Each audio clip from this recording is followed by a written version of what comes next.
ہرقل شاہ روم نے ان کے پاس قریش کے قافلے میں ایک آدمی بلانے کو بھیجا، اور اس وقت یہ لوگ تجارت کے لیے ملک شام گئے ہوئے تھے، اور یہ وہ زمانہ تھا جب رسول اللہ صلی اللہ علیہ وسلم نے قریش اور ابو سفیان سے ایک وقتی عہد کیا ہوا تھا۔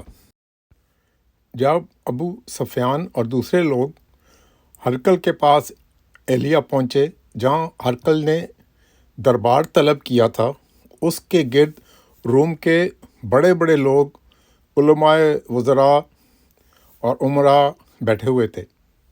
ہرقل نے ان کو اور اپنے ترجمان کو بلوایا، پھر ان سے پوچھا کہ تم میں سے کون شخص مدعی رسالت کا زیادہ قریبی عزیز ہے؟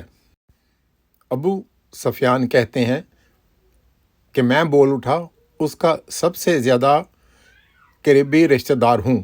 یہ سن کر ہرقل نے حکم دیا کہ ابو سفیان کو میرے قریب لا کر بٹھاؤ، اور اس کے ساتھیوں کو اس کی پیٹھ کے پیچھے بٹھا دو۔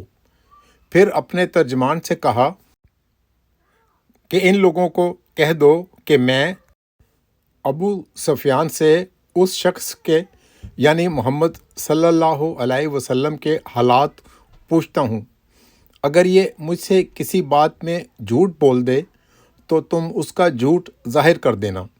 ابو سفیان کا قول ہے کہ خدا کی قسم، اگر مجھے یہ غیرت نہ آتی کہ یہ لوگ مجھ کو جھٹلائیں گے تو میں آپ صلی اللہ علیہ وسلم کی نسبت ضرور غلط گوئی سے کام لیتا۔ خیر، پہلی بات جو ہرقل نے مجھ سے پوچھی وہ یہ کہ اس شخص کا خاندان تم لوگوں میں کیسا ہے؟ میں نے کہا وہ تو بڑے اونچے عالی نسب والے ہیں۔ کہنے لگا اس سے پہلے بھی کسی نے تم لوگوں میں ایسی بات کہی تھی؟ میں نے کہا نہیں۔ کہنے لگا اچھا، اس کے بڑوں میں کوئی بادشاہ ہوا ہے؟ میں نے کہا نہیں۔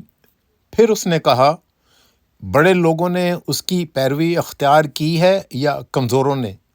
میں نے کہا نہیں، کمزوروں نے۔ پھر کہنے لگا اس کے تابع دار روز بڑھتے جاتے ہیں یا کوئی ساتھی پھر بھی جاتا ہے؟ میں نے کہا نہیں۔ کہنے لگا کیا اپنے اس دعوی نبوت سے پہلے کبھی کسی بھی موقع پر اس نے جھوٹ بولا ہے؟ میں نے کہا نہیں۔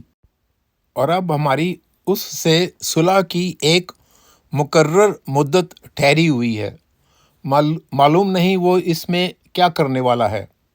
ابو سفیان کہتے ہیں میں اس بات کے سوا اور کوئی جھوٹ اس گفتگو میں شامل نہ کر سکا۔ ہرقل نے کہا کیا تمہاری اس سے کبھی لڑائی بھی ہوتی ہے؟ ہم نے کہا ہاں۔ بولا پھر تمہاری اور اس کی جنگ کا کیا حال ہوتا ہے؟ میں نے کہا لڑائی ڈول کی طرح ہے، کبھی وہ ہم سے میدان میں جنگ جیت لیتے ہیں اور کبھی ہم ان سے جیت لیتے ہیں۔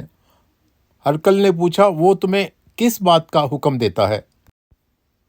میں نے کہا وہ کہتا ہے کہ صرف ایک اللہ ہی کی عبادت کرو، اس کا کسی کو شریک نہ بناؤ، اور اپنے باپ دادا کی شرک کی باتیں چھوڑ دو، اور ہمیں نماز پڑھنے، سچ بولنے، پرہیزگاری اور صلہ رحمی کا حکم دیتا ہے۔ یہ سب سن کر پھر ہرقل نے اپنے ترجمان سے کہا کہ ابو سفیان سے کہہ دے کہ میں نے تم سے اس کا نسب پوچھا تو تم نے کہا کہ وہ ہم میں عالی نسب ہے، اور پیغمبر اپنی قوم میں عالی نسب ہی بھیجے جایا کرتے ہیں۔ میں نے تم سے پوچھا کہ دعوت نبوت کی یہ بات تمہارے اندر اس سے پہلے کسی اور نے کبھی کہی تھی؟ تو تم نے جواب دیا کہ نہیں۔ تب میں نے اپنے دل میں کہا کہ اگر یہ بات اس سے پہلے کسی نے کہی ہوتی تو میں سمجھتا کہ اس شخص نے بھی اس بات کی تقلید کی ہے جو پہلے کہی جا چکی ہے۔ میں نے تم سے پوچھا کہ اس کے بڑوں میں کوئی بادشاہ بھی گزرا ہے؟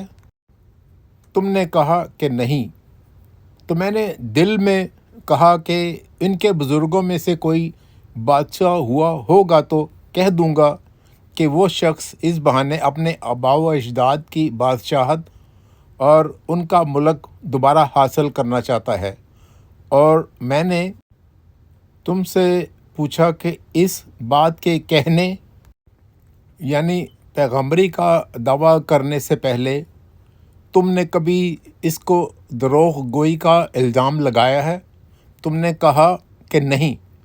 تو میں نے سمجھ لیا کہ جو شخص آدمیوں کے ساتھ دروغ گوئی سے بچے وہ اللہ کے بارے میں کیسے جھوٹ بات کہہ سکتا ہے۔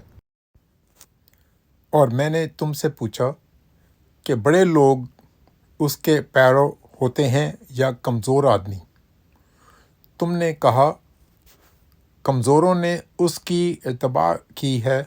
تو دراصل یہی لوگ پیغمبروں کے متبعین ہوتے ہیں۔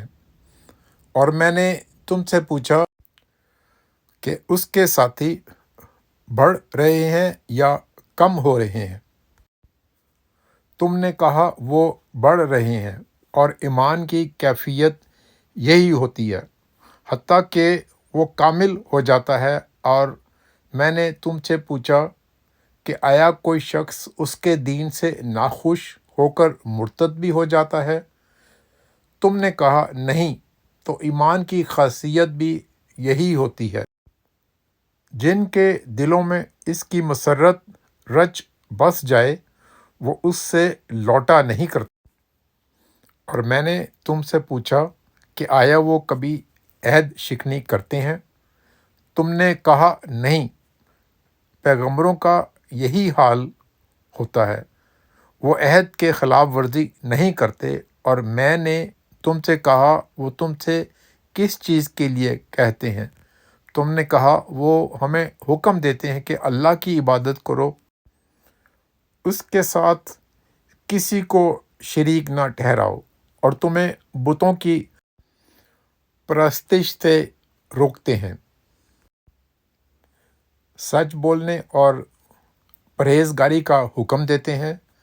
لہٰذا اگر یہ باتیں جو تم کہہ رہے ہو سچ ہیں تو عن قریب وہ اس جگہ کا مالک ہو جائے گا جہاں میرے یہ دونوں پاؤں ہیں۔ مجھے معلوم تھا کہ وہ پیغمبر آنے والا ہے، مگر مجھے یہ معلوم نہیں تھا کہ وہ تمہارے اندر ہوگا۔ اگر میں جانتا کہ اس تک پہنچ سکوں گا تو اس سے ملنے کے لیے ہر تکلیف گوارا کرتا۔ اگر میں اس کے پاس ہوتا تو اس کے پاؤں دھوتا۔ ہرقل نے رسول اللہ صلی اللہ علیہ وسلم کا وہ خط منگایا جو آپ نے وحیہ کلبی رضی اللہ عنہ کے ذریعے حاکم بصری کے پاس بھیجا تھا، اور اس نے وہ ہرقل کے پاس بھیج دیا تھا۔ پھر اس کو پڑھا تو اس میں لکھا تھا، اللہ کے نام کے ساتھ جو نہایت مہربان اور رحم والا ہے۔ اللہ کے بندے اور اس کے پیغمبر محمد صلی اللہ علیہ وسلم کی طرف سے یہ خط ہے۔ شاہ روم کے لیے اس شخص پر سلام ہو جو ہدایت کی پیروی کرے۔ اس کے بعد میں آپ کے سامنے دعوت اسلام پیش کرتا ہوں۔ اگر آپ اسلام لے آئیں گے تو دین و دنیا میں سلامتی نصیب ہوگی۔ اللہ آپ کو دوہرا ثواب دے گا۔ اگر آپ میری دعوت سے روگردانی کریں گے تو آپ کی رعایا کا گناہ بھی آپ ہی پر ہوگا۔ اور اے اہل کتاب، ایک ایسی کتاب پر آ جاؤ جو ہمارے اور تمہارے درمیان یکساں ہے، وہ یہ کہ ہم اللہ کے سوا کسی کی عبادت نہ کریں، کسی کو اس کا شریک نہ ٹھہرائیں، اور نہ ہم میں سے کوئی کسی کو خدا کے سوا اپنا رب بنائے۔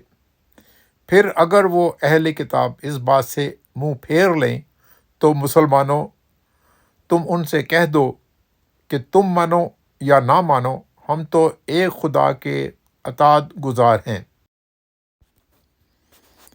ابو سفیان کہتے ہیں کہ جب ہرقل نے جو کچھ کہنا تھا کہہ دیا اور خط پڑھ کر فارغ ہوا تو اس کے ارد گرد بہت شور و غوغا ہوا، بہت سی آوازیں اٹھیں اور ہمیں باہر نکال دیا گیا۔ تب میں نے اپنے ساتھیوں سے کہا کہ ابو کبشہ کے بیٹے، حضرت صلی اللہ علیہ وسلم کا معاملہ تو بہت بڑھ گیا ہے۔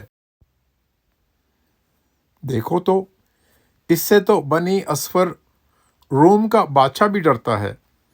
مجھے اس وقت سے اس بات کا یقین ہو گیا کہ حضور صلی اللہ علیہ وسلم عنقریب غالب ہو کر رہیں گے، حتیٰ کہ اللہ نے مجھے مسلمان کر دیا۔ راوی کا بیان ہے کہ ابن ناطور ایلیہ کا حاکم، ہرقل کا مصائب اور شام کے نصاری کا لارڈ پادری بیان کرتا ہے کہ ہرقل جب ایلیہ آیا ایک دن صبح کو پریشان اٹھا تو اس کے درباریوں نے دریافت کیا کہ آج ہم آپ کی حالت بدلی ہوئی پاتے ہیں، کیا وجہ ہے؟ ابن ناطور کا بیان ہے کہ ہرقل نجومی تھا، علم نجوم میں وہ پوری مہارت رکھتا تھا۔ اس نے اپنے ہم نشینوں کو بتایا کہ میں نے آج رات ستاروں پر نظر ڈالی تو دیکھا کہ ختنہ کرنے والوں کا بادشاہ ہمارے ملک پر غالب آ گیا ہے۔ بھلا اس زمانے میں کون لوگ ختنہ کرتے ہیں؟ انہوں نے کہا کہ یہود کے سوا کوئی ختنہ نہیں کرتا، سو ان کی وجہ سے پریشان نہ ہوں۔ سلطنت کے تمام شہروں میں یہ حکم لکھ بھیجیے کہ وہاں جتنے یہودی ہوں سب قتل کر دیے جائیں۔ وہ لوگ انہی باتوں میں مشغول تھے کہ ہرقل کے پاس ایک آدمی لایا گیا جسے شاہ غسان نے بھیجا تھا۔ اس نے رسول اللہ صلی اللہ علیہ وسلم کے حالات بیان کیے۔ جب ہرقل نے سارے حالات سن لیے تو کہا کہ جا کر دیکھو وہ ختنہ کیے ہوئے ہے یا نہیں۔ انہوں نے اسے دیکھا تو بتلایا کہ وہ ختنہ کیا ہوا ہے۔ ہرقل نے جب اس شخص سے عرب کے بارے میں پوچھا تو اس نے بتلایا کہ وہ ختنہ کرتے ہیں۔ تب ہرقل نے کہا، یہی محمد صلی اللہ علیہ وسلم اس امت کے بادشاہ ہیں جو پیدا ہو چکے ہیں۔ پھر اس نے اپنے ایک دوست کو رومیہ خط لکھا اور وہ بھی علم نجوم میں ہرقل کی طرح ماہر تھا۔ پھر وہاں سے ہرقل حمص چلا گیا۔ ابھی حمص سے نکلا نہیں تھا کہ اس کے دوست کا خط اس کے جواب میں آ گیا۔ اس کی رائے بھی حضور صلی اللہ علیہ وسلم کے ظہور کے بارے میں ہرقل کے موافق تھی کہ محمد صلی اللہ علیہ وسلم واقعی پیغمبر ہیں۔ اس کے بعد ہرقل نے روم کے بڑے آدمیوں کو اپنے حمص کے محل میں طلب کیا۔ اس کے حکم سے محل کے دروازے بند کر لیے گئے۔